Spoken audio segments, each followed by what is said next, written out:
son victorieux de son hymne de campagne, Donald Trump célèbre Thanksgiving avec son tout nouvel allié, le milliardaire Elon Musk. Avant l'investiture, qui fera de lui le 47e président des États-Unis, le républicain met en scène cette spectaculaire connivence depuis Mar-a-Lago, la luxueuse résidence qu'il possède en Floride.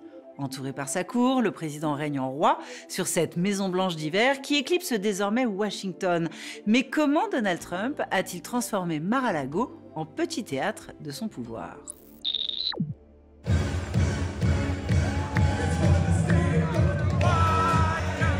Dans un décor fastueux et au centre de tous les regards, le futur président, en compagnie de l'homme le plus riche du monde, danse sur YMCA. Cette courte vidéo de 19 secondes a été captée le 28 novembre 2024, au soir de la fête américaine de Thanksgiving. Accolades, mouvements de danse et sourires complices, la séquence montre un moment festif qui se veut authentique sous l'œil de convives ravis. La scène se déroule au son du plus grand tube du groupe français Village People, sorti en 1978. Ce titre, Trump l'utilise depuis sa campagne en 2020.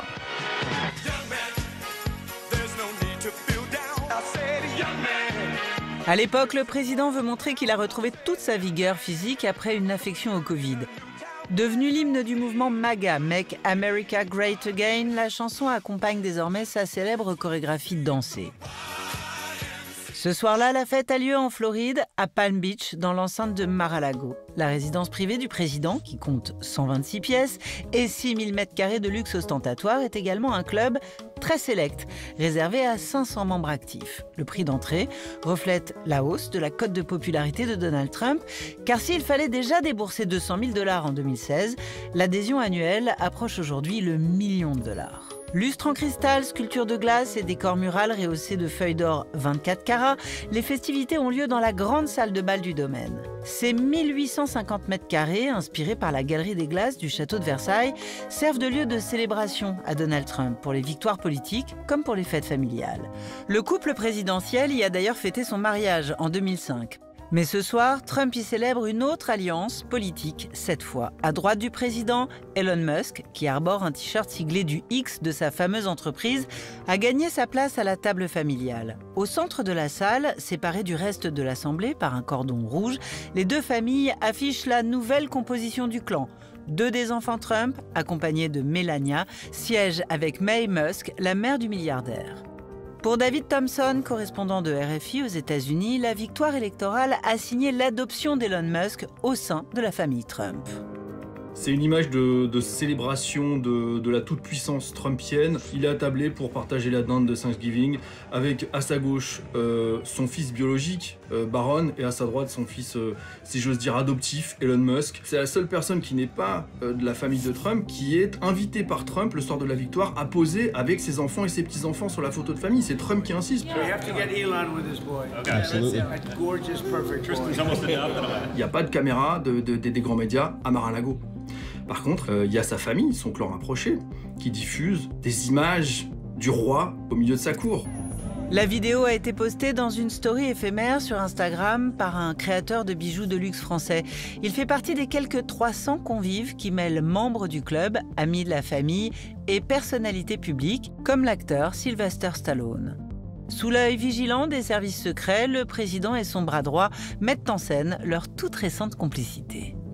L'engagement d'Elon Musk dans cette campagne en faveur de Trump, il a été aussi tardif que massif. Il a officiellement soutenu Donald Trump au lendemain de sa première tentative d'assassinat à Butler en Pennsylvanie. En moins de 4 mois, il injecte $250 milliard, 250 millions de $, dans la campagne. C'est aujourd'hui le plus grand donateur de la campagne Trump. C'est le vrai vice-président qui éclipse le vice-président J.D. Vance. Pour les Républicains, c'est l'incarnation du succès, c'est celui qui envoie des fusées dans l'espace, et maintenant c'est le first buddy, c'est-à-dire c'est le premier pote de Trump. Donc l'image pour Trump, elle est centrale. C'est évidemment deux personnalités absolument mégalomaniaques. Elon Musk a accepté d'embrasser la bague, comme on dit à Mar-a-Lago, et de se mettre sous une forme de domination de Trump qui reste le grand patron. La vidéo reprise sur X par plusieurs comptes trumpistes et partagée par Elon Musk lui-même cumule près de 350 millions de vues. De nombreux commentateurs célèbrent alors cette nouvelle amitié politique et relèvent la place centrale prise par la Floride au détriment de Washington, n'hésitant pas à qualifier Mar-a-Lago d'épicentre du pouvoir américain.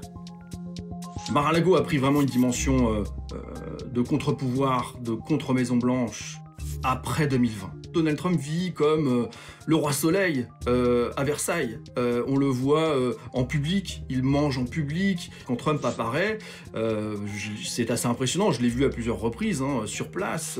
Le temps s'arrête, les gens se mettent à applaudir.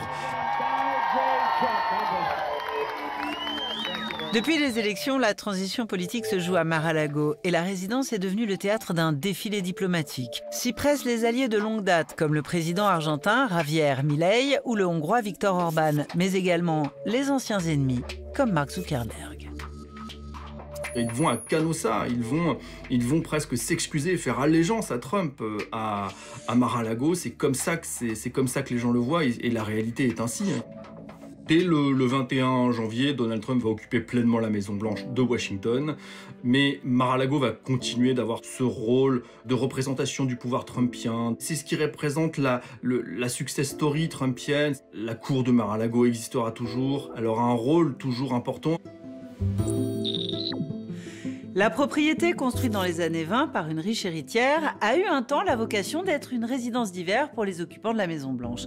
Mais trop coûteuse, Mar-a-Lago est finalement vendue en 1981 sans avoir jamais vu le moindre président. C'était sans compter sur Donald Trump qui la rachète en 1985, 30 ans avant son premier mandat. Écoutez, Mar-a-Lago, c'est son univers. C'est tout ce dont il rêve, ce dont il a rêvé et tout ce qu'il a rêvé. Il faut comprendre toujours avec Trump d'où il vient et ce qu'il voulait. À la mort de son père, il hérite d'une fortune gigantesque. Il veut appartenir à l'élite. Que ce soit l'élite sportive, l'élite politique, l'élite artistique ou l'élite des affaires. Et pour lui, la réussite, c'est l'argent. Et donc, il veut aller à la Grande Pomme. Il finira par aller à la Grande Pomme, construire d'abord le Hyatt et puis ensuite la tour Trump, dont il possède 3 étages. Et le comble de la réussite, c'est Mar-a-Lago. C'est cette espèce de château hispano-mauresque, pas mal, assez joli d'ailleurs, qui se trouve à Palm Beach. C'est pour lui la quintessence de la réussite dans la vie. En janvier 2017, Donald Trump publiait sur Twitter ce portrait de lui à Mar-a-Lago, plongé dans l'écriture de son discours d'investiture. Il instituait pour la toute première fois ce qualificatif de Maison-Blanche d'hiver. Il n'aime pas Washington, il n'aime pas la Maison-Blanche. Et donc, tous les week-ends, il va partir. Mais il ne va pas aller à New York. Il va aller à Mar-a-Lago. Le seul précédent qui me vienne à l'idée, c'est Ronald Reagan. Donc, lui, il aimait la Californie et il était le plus souvent possible en Californie. On appelait ça la Maison-Blanche de la côte occidentale, mais pas autant que Trump à Mar-a-Lago. Donc, je ne vois pas vraiment d'exemple où l'on ait assisté comme ça à une sorte de délocalisation du pouvoir politique. En 2017, il recevait ainsi chez lui son homologue chinois Xi Jinping et il jouait au golf avec le Premier ministre japonais Shinzo Abe, aujourd'hui décédé. Mais après sa défaite face à Joe Biden, la résidence de Palm Beach prend un autre visage. Breaking news in South Florida, where the FBI has searched former President Trump's Mar-a-Lago estate. À l'été 2022, une perquisition du FBI révèle que Donald Trump y conservait des documents classés secret défense. Il n'a pas digéré d'être l'objet d'une intervention du FBI dans sa maison de Mar-a-Lago. Il s'est juré de se venger du FBI. Il cherche à mettre aujourd'hui à la tête du FBI un homme qui est un affidé et dont tout le monde sait qu'il n'a aucune compétence pour être le patron du FBI. La transition se décide à Mar-a-Lago. Elle se décide notamment dans un des salons qu'on appelle le salon de thé.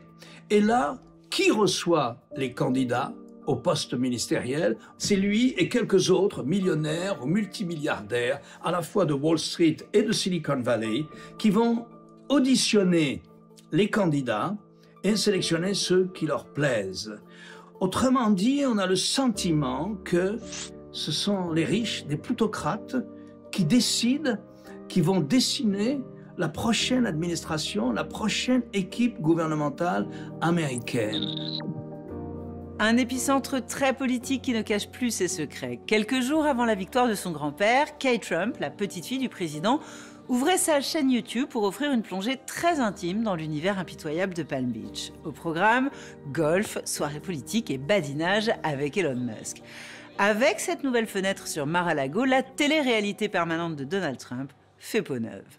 C'était une enquête d'Anna Baron pour le Dessous des images. Salut à tous.